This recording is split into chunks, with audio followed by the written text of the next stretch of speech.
बिस्मिल्लाहिर्रहमानिर्रहीम। ज़मा द अदब द मदरसे अगलो दोस्तानो शागिर्दानो चरस द सोशल मीडिया मलगरी दी ټولو ته په مینه سلامونه وایم. ملګرو څنګه تاسو ته معلومه ده چې زموږ کتابونه تاسو دا لیدای شئ راغلي دي، چاپ شوي دي. نو سبا 14 فروری بروز هفته و مقام پریس کلب پړاچینار به د کتابونو حوالې سره د کتاب مخکتنه کی کتاب نامه ده. زما ګیلې بې ځایه نه دي، دا د کتاب نامه ده.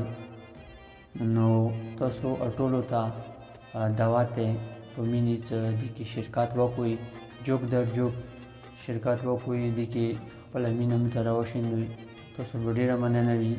او اکثر ملګري دا هغه کوي، کمنټونه کوي، پوښتنې کوي چې یعنې تاسو کتاب کې څه شامل دي، کوم اصناف شامل دي.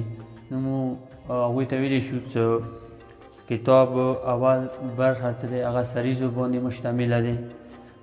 چې دې باندې اول سریزه پروفیسر اصیل منګل صاحب لیکلي دی، او بله سریزه پروفیسر ډاکټر حنیف خلیل صاحب لیکلي دی، بله سریزه نشیب بنگش صاحب لیکلي دی، نایب حسین لیکلي دی، طاهر توري لیکلي دی، او ما خپلې خبرې دي. دغه ټول سریزې چې دي هغه 34 پیجز باندې یعنی 34 صفحو باندې مشتمل دي دا سریزې. دې نه علاوه بیا نظم برخه دی، 12 نظمونه دي پکې، غزلیات 100 غزلیات یو کې، شپږو کې هایکو دي،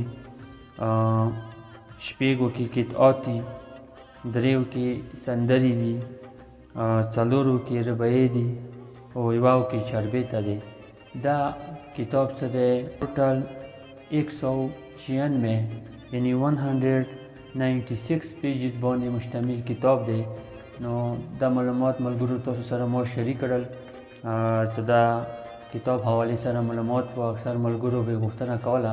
زه ملګرو تاسو ته حیا هم شوم د کتاب پیجز.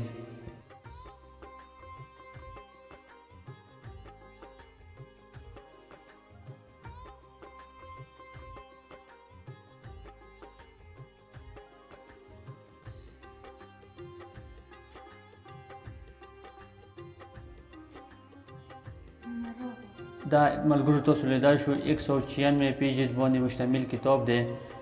چې تاسو ولیدلو ډېره مننه، مهرباني ستاسو ګډون په هیله. تاسو ورور نیکه ولی طلبګار. والسلام.